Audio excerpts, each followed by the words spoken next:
अस्सलाम वालेकुम स्टूडेंट्स, कैसे हैं आप सब। उम्मीद करता हूँ खैरियत से होंगे। खुशामदीद, वेलकम बैक आप सब स्टूडेंट्स को। Boom crash basic course part number 8 है हमारे पास और आज की इस क्लास के अंदर हम लोग डिस्कस करेंगे टाइम फ्रेम्स के बारे में। टाइम फ्रेम्स क्या होते हैं, इनके क्या इस्तेमाल होते हैं और ये कितनी किस्म के होते हैं, ये तमाम तक जो है वो तफसीलात आज की इस वीडियो के अंदर हम लोग डिस्कस करेंगे।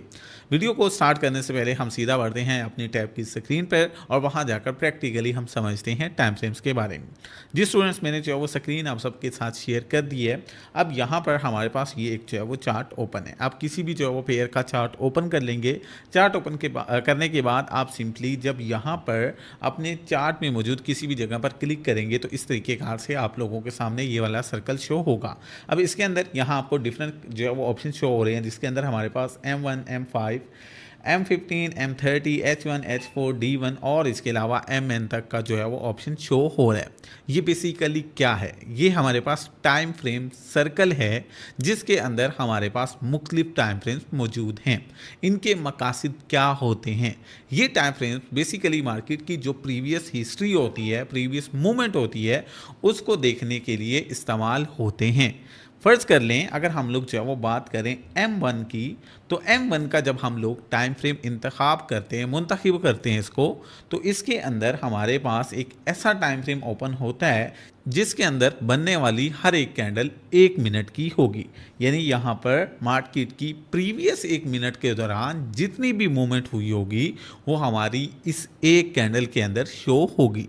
याद रहे, अगर आप छोटा या बड़ा टाइम फ्रेम कोई भी मुंतखब करते हैं तो प्राइस का कोई डिफरेंस नहीं आता। आपकी ट्रेड M1 के अंदर लगे, M15 के अंदर लगे या किसी भी दूसरे टाइम फ्रेम के अंदर लगे, तो उसमें ऐसा हरगिज़ नहीं होता कि आपने वो टाइम फिक्स कर दिया इतनी देर बाद आपकी ट्रेड बंद हो जाएगी। नहीं, ना ही छोटे और बड़े टाइम फ्रेम को जो है वो आप लोग जब शिफ्ट करेंगे तो उस दौरान आपको प्राइस में कोई तब्दीली नज़र आएगी।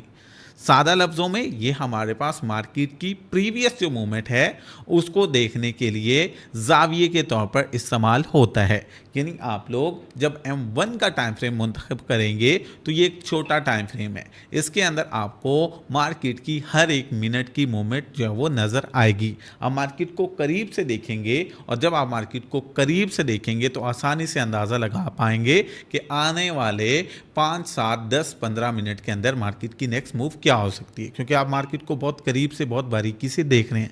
अब आप मार्केट का प्रीवियस जो है वो स्ट्रक्चर, प्रीवियस डाटा देखेंगे, प्रीवियस मूवमेंट देखेंगे इन टाइम फ्रेम्स के अंदर आकर, तो देन ही आप मार्केट की नेक्स्ट मूवमेंट के बारे में प्रिडिक्ट कर पाएंगे।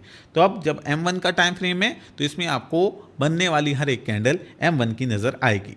इसके बरक्स जब आप सिंपली इस जो है वो अपना चार्ट पर क्लिक करेंगे, ये बाकी टाइम फ्रेम्स आएंगे, तो आप जब M5 पर क्लिक करेंगे तो अब हमारे पास ये 5 मिनट का टाइम फ्रेम ओपन हो चुका है। यहाँ बनने वाली हर एक कैंडल 5 मिनट की होती है।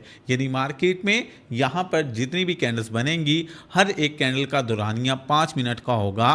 प्रीवियस मार्केट के 5 मिनट में जितनी भी मूव हुई होगी वो हमें यहाँ पर एक कैंडल के अंदर शो होगी। हम लोग यहाँ पर मार्केट को जो है वो देखकर, चार्ट को देखकर जायज़ा लेंगे और मार्केट की नेक्स्ट प्रिडिक्शन कर सकेंगे। इसके अलावा अगर हम लोग जो है वो M15 या M30 का जो है वो चार्ट सेलेक्ट करते हैं तो यहाँ पर बनने वाली हर एक कैंडल का जो दौरानिया है वो 30 मिनट का है।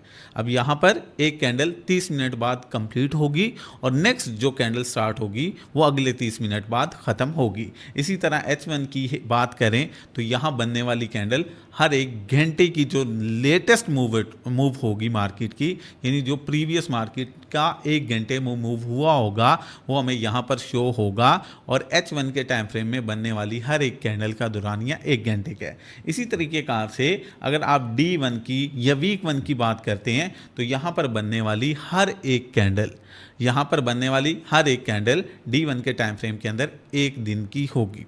अब ये टाइम फ्रेम्स ना तो प्राइस चेंज करते हैं और ना ही इसके अंदर आपका टाइम फिक्स हो जाता है कि आप लोग जो है वो इतना देर ट्रेड्स को होल्ड कर सकते हैं, बल्कि ये मार्केट की प्रीवियस जो मूवमेंट हो चुकी होती है उसको करीब से और उसको दूर से पढ़ने का एक जाविया होता है। जब आप छोटा टाइम फ्रेम ओपन करते हैं तो आप बारीकी में आ चुके होते हैं, आप मार्केट को करीब से पढ़ रहे होते हैं और उसकी नेक्स्ट आने वाली 5, 7, 10 जो है वो मिनट की मूवमेंट के बारे में प्रिडिक्शन कर सकते हैं।